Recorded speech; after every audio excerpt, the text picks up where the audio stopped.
Hello, my friends, and welcome back to another podcast where today we're going to be discussing dwarves and how dwarves could be seen in the Amazon show. But firstly, as usual, I'm joined by my four lovely guests. Firstly, starting off with Tolkien Tube, aka Gallifane, Great to be here. and his links will be in the description. I know last time I forgot, I'm sorry, but this time his will be in there. And I'm also joined by Nikki. Maigubanan Melanin. Great as usual, and I'll leave her links in the comment and non-comments in the description as well.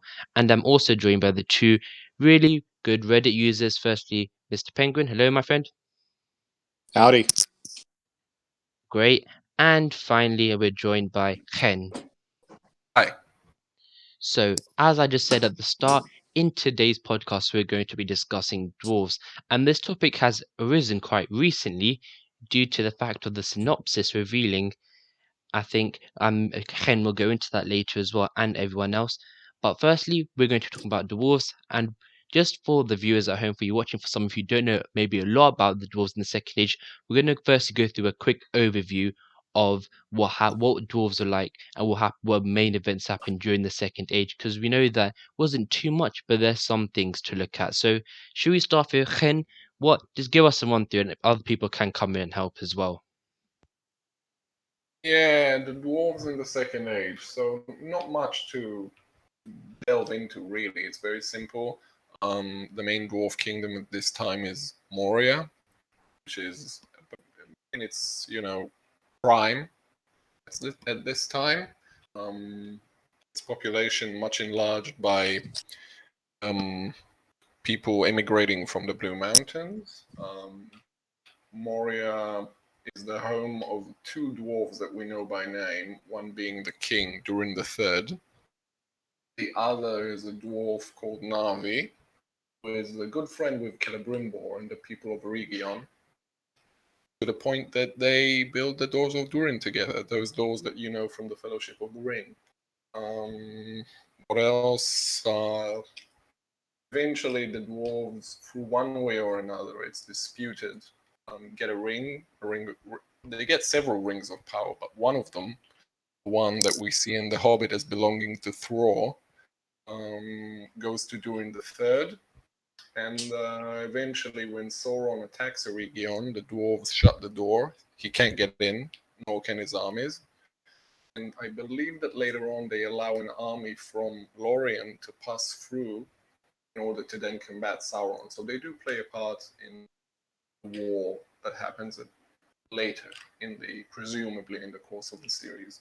Unless And anyone has anything.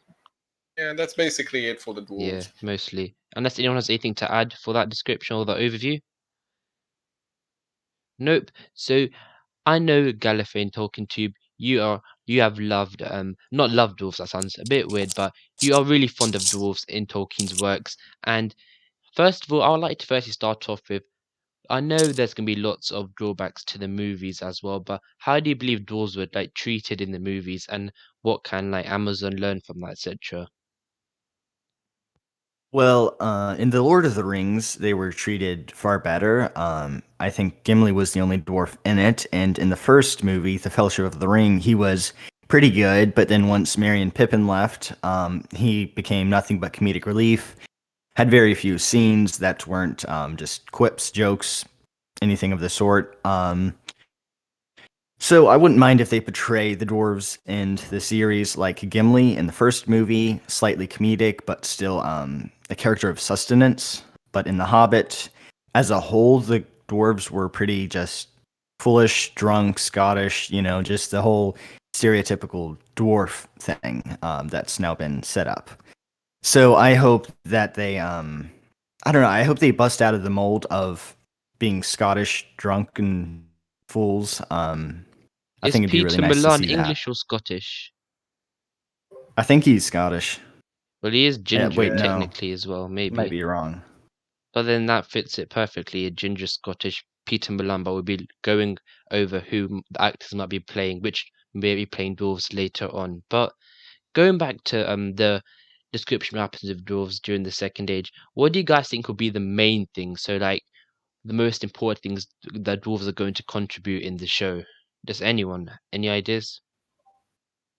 I think we all have some thoughts on that, but for me, it would be the door, and also the rings. I think when the dwarves are given the rings, I think they would have to. It's not really described much in the books or in the stories, but I think they would have to do something interesting with that if they're going to include the dwarves. It is a pretty big part of it. So yeah. I think it's all too easy to sort of dilute what the dwarves do with all that the elves do, because the elves and the Numenorians as well are the majority of the events in the Second Age. So they're going to have to make up a whole lot of stuff that's not present in the canon. Because with the dwarves, we've got a very kind of rough, very, very rough outline of what they do. Typically, it's all just about the shutting of the doors of Moria and the making of the doors of Moria and the Great Ring. And that's pretty much all we know. So they're going to have to make up some stuff, but I'm still looking forward to it. I like to joke that the dwarves are the adopted children of Eru in universe, and they're also the adopted children of Tolkien outside of the universe. There's really the less about them. I mean, he kind of writes with the conceit that he's a historian, collating these events from that have been handed down from men, which have been in turn been handed down from elves. So of course, it's largely from the perspective of those elves and the men who are friendly with them. And then there's just kind of dwarves off in their corner, and they only pop up when it's really relevant to everyone else.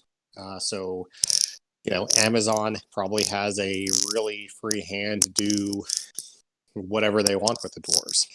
And, I find that a little concerning, because the aforementioned drunken, incompetent Scottish stereotype of dwarves is basically what people think of now when they think of dwarves, and have been read Lord of the Rings more than I've seen the movies. Just currently reading through The Hobbit at night, and yeah, sure, the dwarves in that are, kind of cartoonish and silly at times, but that's also true for the rest of the book. And I'd be afraid, I don't really want to see a nation of silly, a silly stereotype out there. But the other thing about it is, I'm not really sure how you can break from that and how you depict the dwarves, because they're kind of a singular focused people. They make stuff and they're very possessive of it, and that's basically, they have like an innate desire to make and build and create things, and then retain possession of that. How do you really think through a culture that's centered around that? How do you depict that? I don't know. It just seems the more I think about it, it almost seems harder to really make it look believable. Yeah, and just for all the viewers at home, that is not crickets in your garden. That is penguins, Mike.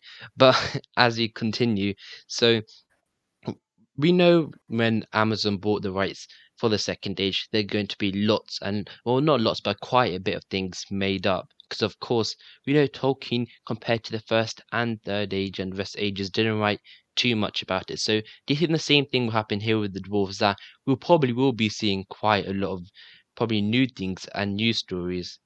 And are you guys in favor of that, or should they just stick to what Tolkien wrote about dwarves in the Second Age? Because if that does happen, then it'll be quite a problem, because there wouldn't be too much reference from, or we won't see them in the show a lot.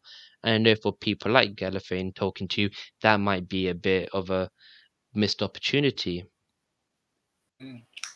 I think they should. I think they should just completely make up whatever they need to, still being respectful to the lore. Just look at what Tolkien did write about the dwarves, and they can sort of guess what would happen, as long as it's respectful to the lore and not directly contradicting something.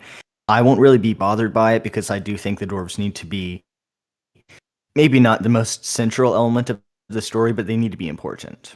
And I think it'd be very easy for them to just shift them to the back and completely forget about them, or make them comedic relief, such as in the case of some of the dwarves in The Hobbit. Yeah, some of them. Yeah, sure. Not all of them, though. We had a couple of unified dwarves, Balin, Thorin, those kinds. So there is a precedent Billy and for. Keely as well.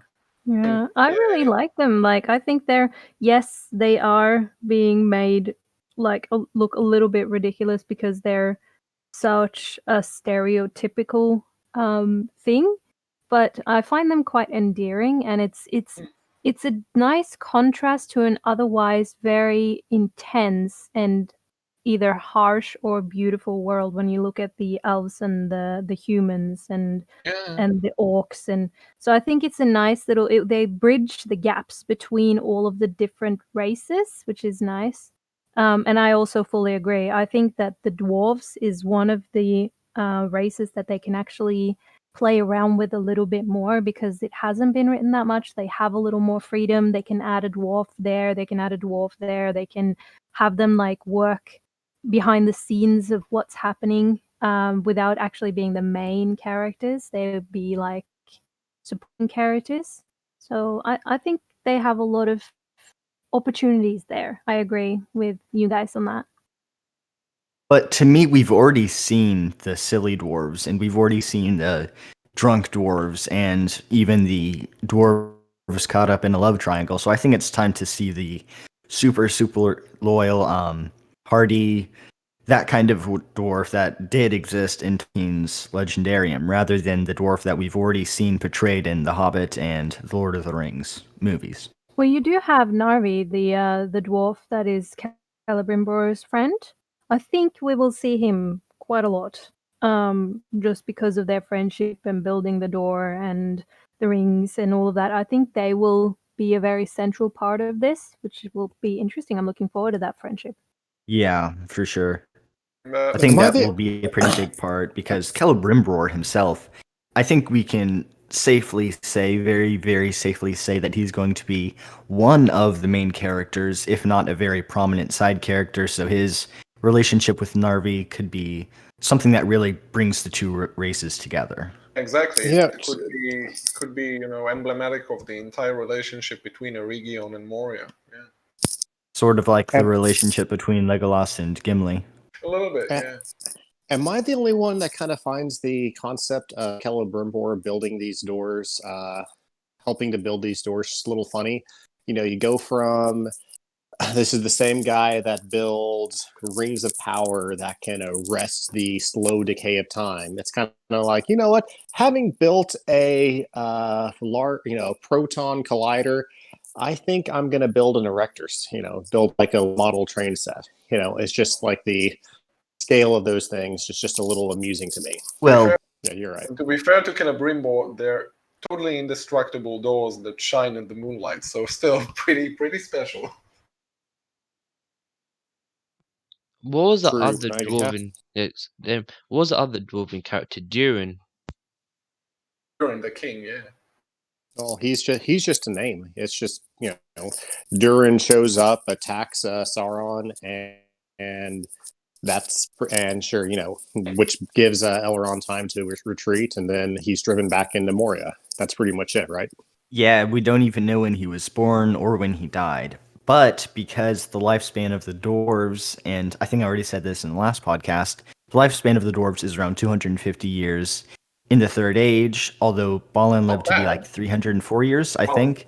So in the Second Age, assuming they lived to be anywhere from 250 to even 500 years old, the show is probably going to encompass a wider range of time than that 250 to 500 years. So it's possible that we'll see Durin the Third's father. Just a sort of random thought, not completely, but mostly unfounded. But I think it's a decent possibility. Hey, we see Thror, we see like 4 generations of his family, so could be. Would there be a potential And problem? Yeah, go on and finish first. yeah, that would not be Durin the Second, by the way, because the Durins were sort of they popped up every time one was similar enough in appearance and personality to the first Durin. Yeah, during the Deathless, yeah. That kind of just thinking about that. Imagine this is a civilization where they're all craftsmen, or at least they all have a natural aptitude for that, and perhaps even inclination. But there's also an aspect of like real reincarnation. They know that their lords, or at least believe them to be reincarnated every so often. So you wonder if that would actually be kind of result in a civilization that has some real degree of ancestor Unification. worship or veneration going on. Yeah, I mean, just spitballing about how you would make a different dwarven culture than what we've seen if they choose to go that direction. that's actually super cool, and that's a cool idea. And they do invoke Durin to the point that if you weren't familiar with the backstory, you would think it's a deity. Because I remember Dane in Five Armies saying, what was it like, Durin save you all, and that sort of stuff. So yeah, it could be that the line of Durin is to them kind of almost divine. Be a very interesting idea. And one I'd thing like I to want, see some of their me, beliefs in me and shell. Gallifin have been pushing each other a lot, but yeah, go on, finish it, and then I'll move it on. Go on. I really would like to see some of their religion. I believe that I think the dwarves thought that Aule would take them apart, and in the end, they'd help him in the remaking of the world. And I'd like to see some of their religion in the series. Well, Something that Tolkien yeah, didn't fully explore, but he did enough to include it in the series. did enough, and he based them in terms of shorthand on Jews, so you have that kind of to go on. I actually want to see more of that Jewish element in there. Now, granted, the comparison Tolkien used was not Jews, with no offense, Jews as greedy money grubbers. Instead, the comparison he used was they were, people living in exile. Sure, they may be living in England, but they'd still maintain their own language, their own traditions, and be at once at home, and then still have like a cultural longing for, Zion. Imagine me, I can imagine even like a 19th century Jew in England still thinking, still looking and thinking about, Holy Jerusalem, all the way over there. And Absolutely, much yeah, like the I can Jews, kind of think see about all it. the times the dwarves get expelled from their homes. Belagoth, Snowgrod, Moria, the Lonely Mountain. It keeps on happening to them as well. Yeah. Yeah, Mentioning I'm that, Jewish. It's very apparent to me. Yeah. yeah. And what dwarven places could we see in the show? For example, I just list a few places that we could see. Moria, I don't really think that we will see much more. I would love to see, some of the Blue Mountains, some of the mountains of the East, which we do have on the map, to be fair. I think But we'll it wouldn't follow the storyline, I don't yeah, think it so. It doesn't would belong. be yeah, the thing we might see though is dwarves coming from there to Yeah. Moria and for like visits, or dwarves meeting the elves or the men from different dwarf reigns, I guess. But yeah, no, definitely Moria. I mean, I think most likely dwarves are going to be more of a secondary or tertiary plot.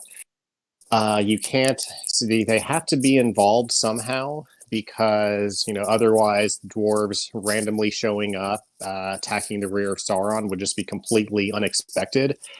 But I I think would love with to see some everything, struggles though. yeah, Like I they are experiencing the wrath of Sauron as well. They're experiencing the pain, the issues. well, Yeah. Yeah, they're something being that reconciled, basically. He's what I besieging what them. I what I've seen, what I've said, elsewhere, is that Sauron is called the Deceiver. He's identified as the Deceiver in the books. He's identified as the Deceiver in the movies, even though basically all of him and his evil forces have all the subtlety of a hurricane. So we need to see that. I want to see Sauron, as Anatar, always working to divide his various foes from one another, uh, alienate them from one another, and even the friendship of the dwarves and the elves. So that when they do, so there's a little bit of doubt in whether or not the dwarves are going to come to the aid of Eregion. But then, even after the fact, when Sauron drives them off, he should, still be working to, undermine that alliance and say, "Hey, I'm so sorry that you guys had to get mixed up in this whole squabble between me and the elves. Just as I'm sorry, this wasn't your war. I'm sorry you had to get involved in it. Here, take this ring and payment for your slain warriors, and as a token of my good faith or something like that. If they play it like that, this whole thing can be, you can just see how devious Sauron continues to be even when his mask is dropped. Mm-hmm. Yeah, sounds cool. And you do raise a good point that they could, when we're talking about inventing like potentially new characters, or technically they're not, because I'm not sure off the top of my head how many rings go to the dwarves, but we know that they 7. technically, yeah, 7. So there's 7 potentially new characters, and integrate them into the show somehow. But yeah, the dwarves have an interesting part to play around the forging of the rings. I know, Ken, a lot of the time you think the show's going to be more Eregion focused. So does that mean it will potentially be more dwarven focused as well? Yeah, Moria is right near a region, and they're connected. The cities are connected by a road, so I think that's a good basis for the involvement of the dwarves in the series. I think there'll be, to play off something that was said earlier, I think there'll be secondary, not tertiary. Well, I just see there's far more going on in Numenor, especially if you make the events of Alderaon and Arendis concurrent, or at least immediately leading up to the Forging of the Rings. I mean, granted, I agree with you that Eregion is the center stage because everything that takes place in there affects the rest of the setting. So, of course, that's going to be the center. But I see what goes on in Moria as being kind of, less important. And maybe this is just my own bias speaking, but I see that as less important and less critical to the overall plot of the age than Numenor. Because, it's really Numenor that turns the tide against Sauron. And then, of course, it's Numenor that grows in might and power following this victory. Whereas the dwarves, I don't think we hear about them again, save for at the Battle of the Last Alliance, when it says that some dwarves fought on both sides, except for the dwarves of Durin's tribe, which fought for the Alliance. Yeah, see. And another thing I like to raise, and this time this question's for everyone, but I want to start with Penguin because I know this is one of your potential criticisms of the Jackson's films. I believe it wasn't it like the stuff, for example, of elves, they had curved swords and stuff like that. And was it another one with Moria as well, representing the show it being all like with blocks, etc. And like practical wise practically for the show, how should dwarves be represented? I mean, I can live with the dwarven representation, but I'm also well aware that it didn't have its source in Tolkien. I mean, you read the passages of Moria where Tolkien, I think it's A Journey in the Dark, when Gandalf lights up an entire hallway and the columns are described as shaped like trees. I've seen trees, and I've seen those columns that Jackson put in the movies, and those ain't trees. But I mean, for the purposes of the movies, I get why they went with those very distinct designs. What I use, my rant usually says something like, elves have a love affair with curves, dwarves love geometry, and orcs haven't met a spike or jagged edge they don't like.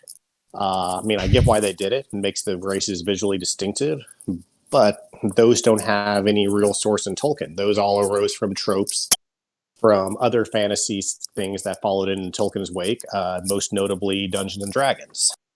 So, I'd love to see something a little bit different. I'd love to see, them actually take seriously the notion that most human cultures, well, especially the Numenorians, would essentially be inspired by and seeking to emulate what you see the elves doing.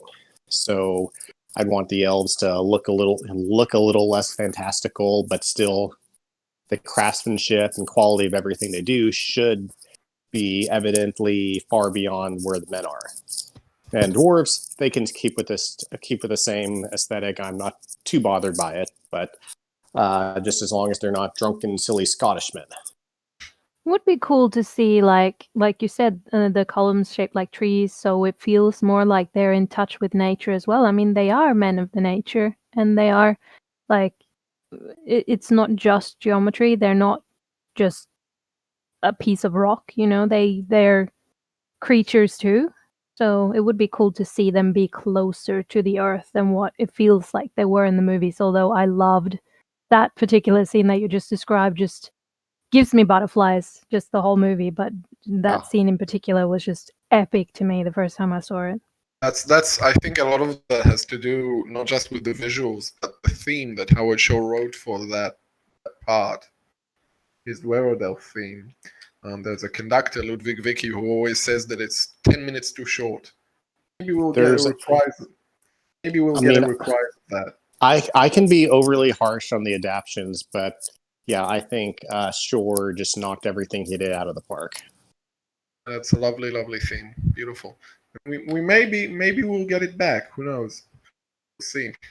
That's another whole aspect of dwarves, whether so much of their kind of music that accompanies them, which is absolutely beautiful, will come back as well. And another thing that I know this would come up, but we're going to be talking about the cast, but what could we see dwarven women in the show? Could be. Well, I don't know, and I mean that very literally. I don't know, and I don't think we'll ever know. Wouldn't that be fun if they basically, just cast a all the dwarves? They after the fact come out and say, "Oh yeah, a third of those were women. It's up to you to guess which ones were women." J.K. Rowling already did that. I mean, are you serious? What's the joke there? Nothing. Oh, are you talking about how she kind of retcon stuff like Dumbledore being Yeah, gay? Okay. she just got in a whole lot of hot water about that. Never mind. We should probably move on. Yeah, Yeah, a just little bit harshly, but the yeah. specific term I don't think we should bring up. But Yeah, but we- we have seen dwarf women like in glimpses. I think we see a couple of them in shots of Dale and so that sort of thing. Wait, I remember I Ever think in a series they would have to like somehow have some, and I think that's one thing that's gonna give people a bit of a discussion, I guess, because they're gonna have to make them look like women somehow. So especially if I'm my not- theory about us seeing Durin the Third's father, if that's correct, then we're going to probably see a woman dwarf. how are we Yeah. going We've to tell seen- the difference? In terms well, of they're a gonna design, have. I don't know. They're gonna have to look like women then somehow. in terms of a design project, we've seen dwarven women. You know, I remember seeing concept art for dwarven women prior to during the production of The Hobbit. So it looks nice, right? yeah, Well, I I mean, mean, the if you look at sideburns are a little much for me. But if that's your thing, I'm not gonna stop you. I mean, you can tell it's a woman. Yes, I know. I'm Kind of teasing you. masculine, but nevertheless a woman. Yeah. I mean, I don't. I can see the arguments both ways. For why you'd want to have obvious dwarf women, whereas we know explicitly from Tolkien that basically if you weren't a dwarf, you couldn't tell. So, I think it would be kind of interesting if they presented society like that, and what kind of comment they could be perceived as making about a society where basically you could not tell the difference between men and women. So then what would the dwarven kings be called? 7 dwarven kings? Because if that's the case, that means one of them a few of the dwarves must be women then. So it'd be dwarven queen. The 7 few. Yeah, that might be interesting that Amazon might want to do. But now move back onto Amazon. We know about, is it now 35 cast members? Is it? And now we're going to actually be talking about who might be potentially playing dwarves. And I think, if I'm not wrong, the most obvious one out there is not obvious, but I think the one we're looking most forward to is potentially Peter Milan. Am I correct? Marlon, yeah. I think, well, I know some of you have been joking about the Scottish and just redhead, but Peter Milan is technically ginger, and we're not convinced, but he's also Scottish. Or am I wrong, Gallifreyan? Yeah, he is, Scottish. he is Scottish. Very At recognizable least voice. Yeah. I'm a little bit encouraged by the fact that he's an older guy.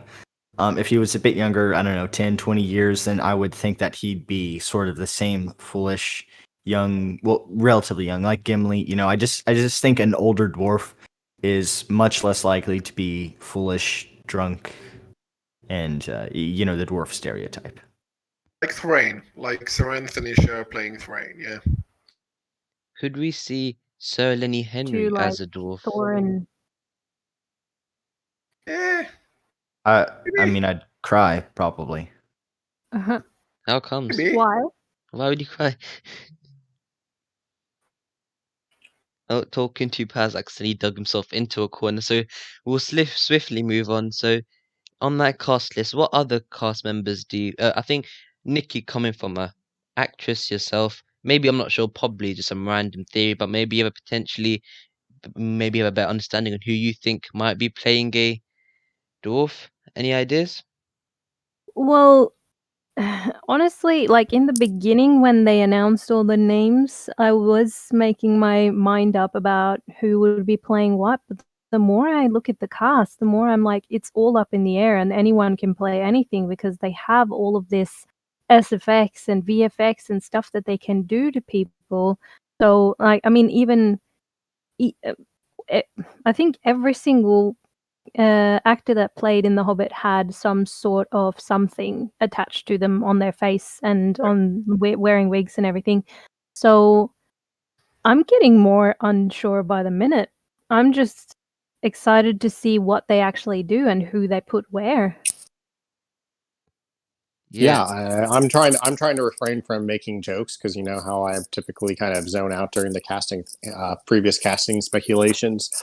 But we don't even know exactly what they're choosing to focus on. So, I mean, we can't even guess from there. It's not like this is Lord of the Rings or Wheel of Time when we have a list of characters that they know they need to include, another list of characters who may or may make it or may be may have several characters merged, and we can speculate and say, oh yeah, that definitely matches this description to a T. Yeah, we have no idea. I mean, the only thing I know about how Elendil looks is that he's very tall. Well, Hmm. in the case of Peter Milan, I think we can be pretty certain that he is a dwarf. He seems to be pretty stout. He's got the same broad face I kind of feel as like you could play all a the other King of dwarves. Men too, or like just maybe I can't remember his name now. I feel terrible. The boat guy from Numenor. Help me out. Yeah, him. I just I don't mean, think he he's has got potential. the physique of Okay. one. So here, let me talk about like stout and the physique of a dwarf. Here's something. We've been hearing those rumors for a long time of a big star being attached to the project and seeing his current physical condition. Oh I dear. mean, Russell Crowe, Dwarf King, nailed it. Oh yeah. Be That's nice actually now. very good. I didn't think about it like that. That's very, very good. Although someone made the argument, the very correct argument, that you don't get Russell Crowe and then swamp him in prosthetics and in makeup. You know, it sounds like a really smart guy that made that argument. Any idea who was that? Oh, Well, someone. hopefully we don't see that many prosthetics, like the noses. I would be very sad if we see dwarves with really big noses, like we did in Well, The I would Hobbit. rather see prosthetics than VFX. Like, I would rather have it feel real than a video game, I guess, but not like to the point where it's comedic, so they look silly. Like, if it's fantasy, but it's supposed to be relatable, so Well, you're meant to see these characters and kind of feel like you could be one of them. And I think I the think- only really bad nose was in the beginning of The Hobbit when the dwarf was mining up the Arkenstone under Thrain's rule. And his nose was really bad. The other ones might have also been bad, but his nose was especially huge. Well, I you touched know on something. for- You touched on something, Nikki. Just about the appearance of the dwarves and the prosthetics. I think one of the issues I have with them, on top of their behavior, is that it was exaggerated to the extent that it was comical. So when I'm watching them, in Lord of the Rings, I never really believed that Gimli was a threat or could actually harm anyone, partly because of his demeanor, but he was also just too ridiculous looking. And then they doubled down on that in the production of The Hobbit. And then, of course, the one exception to that is Thorin, and he looked the least dwarf-like out of everyone save Feely, or maybe it was Keely. But so I kind of want them to take the less is more approach to them, so they don't look quite so silly and over the top. Yeah, I definitely agree on that. Like, don't go overboard, but they do have to have some differences between them and the elves and the humans. So good example of this is the orcs in The Hobbit and The Lord of the Rings. I think generally people liked the orcs in The Lord of the Rings more because it was less VFX and more prosthetics and makeup, which probably was both more expensive and took more time, but it looked better. And I think it was worth it. with the dwarves, it's the opposite. They should use, well, I don't know. I think that they should be shorter and stouter and maybe a little bit more gruff and coarse in the face. But aside from that, I don't think they should really have any big prosthetics or anything. Part of the use of the prosthetics, I know, is because in order to make them convincingly look short, one of the other things that you do is that you make them wider as well. So they would have even dwarves that you wouldn't think, like you look at Thorin and you think, oh, that's Richard Armitage's head. It's not. Yeah. He's wearing a huge thing over his head to make him look wider. Yeah, because otherwise their heads would look tiny on their bodies. Yeah, it would look weird.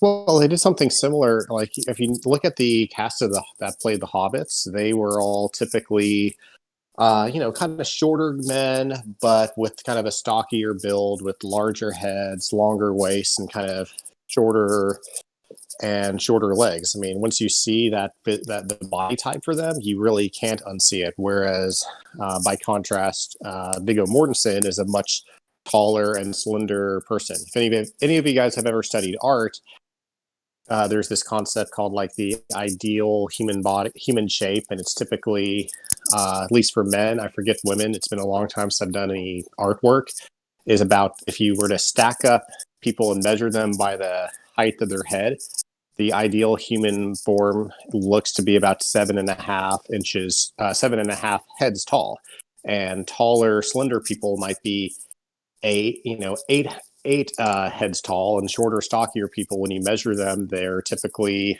might be 7 or 6.5 or something like that. So there's ways you can do that without prosthetics, but it also requires some careful casting. And generally, when they cast, you correct me, Nikki, is it done more for ability and how they think this person captures the essence of this role, rather than, oh, this person has to be the exact body type and let's go from there? Oh yeah, for sure. Like if they we've seen instances of that happen all the time with characters, like characters who were in the book described blonde, show up in the TV series or the movies with dark brown hair, or the other way around, because it's just the right. It wouldn't be right any other way. So they have been known to do that, and I think that is the right way to go, because I would rather see someone who can portray this character in the most dignified and incredible and capturing and captivating way as possible than to be caught up in having it to look perfect or look the part. I think I read in some discussion board there were a lot of people that were upset that Legolas was blonde, because in their heads he was supposed to have black hair, which I thought was weird because his hair is never given a color. Yeah, exactly. So you have these ideas in your head, but yeah, I don't know. People get upset over all sorts of casting. I remember people getting greatly upset about Daniel Craig being cast as Bond, because it's James Bond, not James Blonde, and you see how that turned out.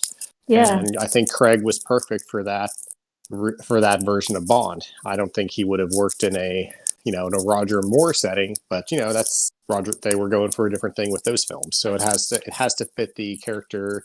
Your point is that it has to fit the character that they're trying to create, right?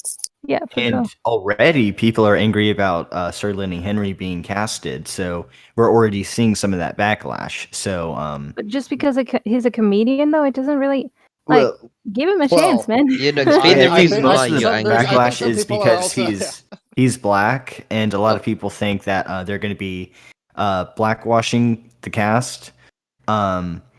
So that's why a lot of people were angry. And just to clarify earlier, I was saying since he is a comedian, if he was a dwarf, that would mean the dwarves would be comedic. It had nothing to do with race.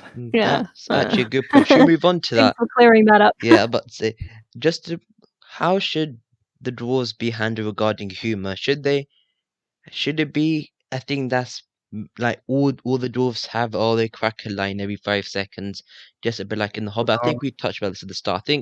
I think Gallifreyan has strong opinion, so does Chen. But Chen, you're gonna start off. Yeah, I don't think they need to be overly comedic. Partially because we've had a lot of that, so we've had our fill. They could be, I'm fine with humor in serious movies, and I don't mind that they'll be relatively funny. But the example is cracking wise every couple of lines. Then no, I wouldn't like that at all. I did like the thing in rewatching the movies. I found something very strange, which is that Gimli kind of isn't as compelling to me now as he has been. Now that I have seen a more dignified version of dwarves in characters like Thorin and Balin and that sort of thing, suddenly Gimli, in watching the thing in its narrative order, is kind of a letdown. And so I would absolutely want to see slightly more serious dwarves, I should think. Yeah. Well, to pull on what you always refer to in Braveheart, I think Braveheart uses humor very effectively, but it's always very appropriate for the scene that they're in. There's when they're sitting around talking about how to defeat heavy cavalry, and it goes from just talking about making a pike wall to them making clear dick jokes about each other, and that's funny. But conversely, what we often saw in the Jackson movies was dwarves being slapstick meant to laugh at rather than laugh with. Because I can imagine myself with a bunch of other guys talking about something related to investing and so forth, and then all of a sudden, just knowing. Then all of a sudden, we're like, wait, how did we start comparing these to our, Johnsons and so forth? And that's kind of how guys, especially in an all-male environment, often tend to go. Yeah. There's a way to do it. Yeah. Sure. What was everyone's opinion in the Lord of the Rings? I think that third, what do you call it, breaking the fourth wall joke by Gimli. I think right near the end of the Return. I think Chen, do you know which one I'm talking about? That I believe they were in Gondor at the time. I don't fully remember. It's like forgotten off the top of my head. Does anybody But remember? the small chance of death. What are we Yeah, waiting for? yeah. I Cut don't really. to Yeah, I think that's too far. Yeah, that's too far because it's kind of breaking the that. fourth I wall. don't mind, but it's a very individual thing. Humor. Yeah. And just to Sure. throw a spanner in the works, Megan Richards, female dwarf, could that be a Could be. possibility? Could be. Because I know people have been speculating a lot about it for a bit that maybe Isn't she very young? she seems it, yeah. Wait, how old is she? I've Wouldn't seen that be? pictures of her from not a while ago. She's young, but she's not like 14 or anything like that. I don't think. I would guess early 20s or late teens most Yeah. likely. So yeah, that's just. Are there? Yeah. So we have Megan Richards. That potentially. Are there anyone else on there who you guys think Well, could play a dwarf? Megan Richards is really, really young. I think she's probably too young to be a dwarf. But then we She'd have play the a idea of dwarf child prosthetics. then, if that's Prosthetics. well, yeah, but it's Yeah, still at the but same time. Like, I mean, you cast people younger and older than what they're supposed to play all the time, but too young is not. It's not going to work because the acting is still going to shine through at a different age. So she would then have to be an absolutely incredible actress if she's going to pull off like playing an older female dwarf, which is, I don't know. I have faith, Well, but I don't know. it feels like looking at her saying, "Oh, because she's let's see, how do I say this politely? Broader than the other women cast." That almost seems like almost like we're what's typecasting her, saying, "Oh yeah, she's definitely got to be a dwarf." So I don't know. Well, maybe she's going to be part of the Oleg High trio. No, No. I don't think so. No. Yeah, it can't I be. They were mean, already casted. Oh yeah, Yeah. that's right. We took care of that a few weeks ago.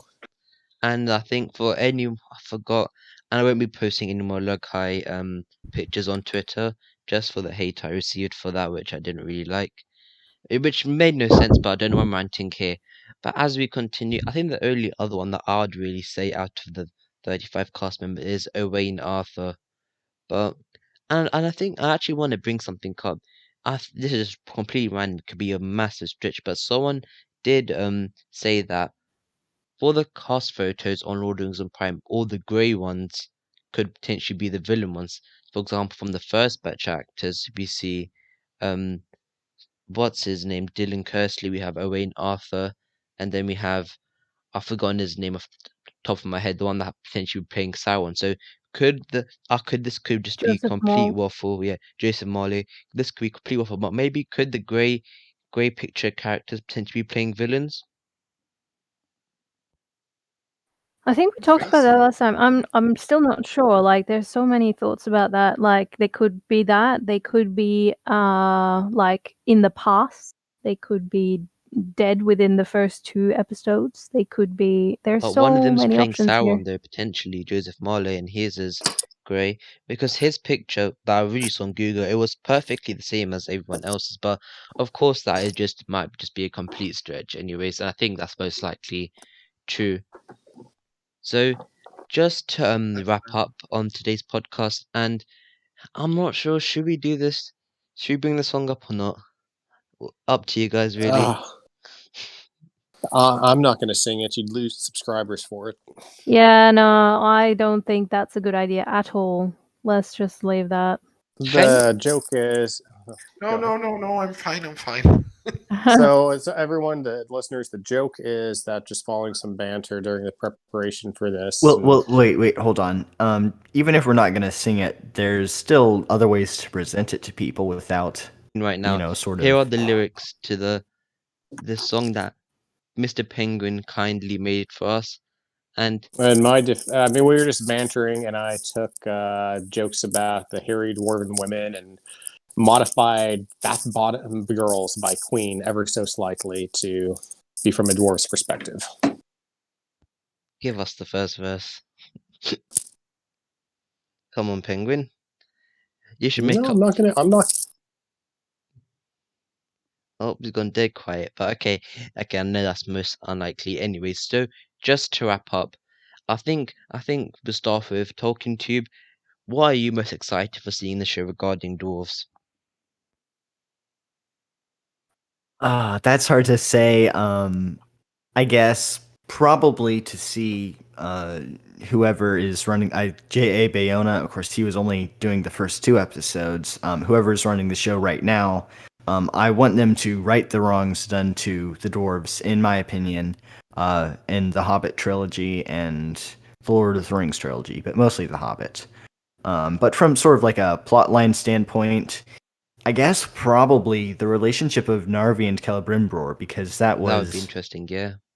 in multiple ways similar to that of Gimli and Legolas, except much more obscure. So I guess Narvi and Celebrimbor. Really interesting character that we might see. Moving on to Nikki. Yeah, I'm the same. I'm looking forward to that relationship there, and also seeing more friendships between elves and dwarves, because I actually contrary to popular opinion, I really enjoyed Gimli both in the book and in the movie, and the friendship between him and Legolas, and just his actual, like, he has so much respect and awe for the elves in the end, and I believe that's what it was like back then, that the dwarves sort of had so much respect for the elves and they were friends. So I'm looking forward to that part and the Yeah, Doors of Durin, and I'm hoping that we'll see the Seven Rings and the dwarves that got them, because I really want to see their side of fighting against this evil as well. Like I want to see all of them and all of the struggles, and perhaps also see some of the bad ones, like the ones that go on to the other side. So yeah, there's quite a lot there that I think they could use and that I would love to see. great. And say I'm gonna stick with you, Nikki. If I know you so badly want to be an actress on the show, and say for Yeah, example, you get a call from your agent that Amazon want you to play a female dwarf, would you accept it? of course. I would, if they told me I would be an orc for and carry like armor and prosthetics for like 4 more years, I would gladly do it. I wouldn't even care. If they told me I had to live in a tent outside the filming area, I wouldn't care. I would just pack up my stuff and go. I'm ready. Bring it on. That would be quite interesting to see it. Just Nikki on just a dwarf with that massive prosthetics and a beard as well. But moving on to Hen, what are you most looking forward to? Because the character stuff has been spoken for, I'm really looking forward to the idea of seeing Moria at its prime. It's true of a lot of the cultures, but the dwarves, we've seen Erebor at its prime, but very, very briefly. It would be cool to see another dwarven culture, the dwarven culture at its prime. And I also suspect, it would be, even if it will be the same as the movies, it would be fairly not recognizably the same because it's not ruined. There's people living in it. There's no lake in front of the doors of Moria because the river that flows there is not obstructed at this time. There's a big road from the gate to Eregion that we see a little bit of the ruins of it in the Fellowship of the Ring. So it should look quite different, and I think could look pretty cool. So Indeed. yeah, the visual opportunities of Moria are pretty interesting to me. Yeah. Yeah, it'd just be interesting to see how, of course, dwarves are portrayed in the show. And finally, Penguin. Oh, sorry, I was muted. I guess it's the hairy women that I'm most interested in see. No, but joking aside, I really want to see. So I guess I'm not quite as interested in the dwarves as other people are, but what I really want to see is just that cultural similarity between the elves of Eregion, the Noldor, and I just see Eregion being as more of a purely Noldor civilization, and the more and just the similarity between those group of elves and those dwarves who love making things and create and make stuff just for the thrill of making stuff. And I can almost see a rivalry, friendly rivalry between making beautiful things. And I think that could be a new facet that we haven't really seen from the dwarves yet, and the elves for that matter. Yeah, and for me personally, I think during that time, the honestly that the trade in between the dwarves and some of the elves, because they did build relations during that time in the region around that area of Middle Earth. So it'd be interesting to see how the dwarves acted and traded, especially can't get my words out with the elves as well. But that just about wraps up today's podcast. Firstly, thank you talking to you for coming on, It was, as always, a lot of fun to be on here. and his links will be in the description. Also, thank you to Nikki.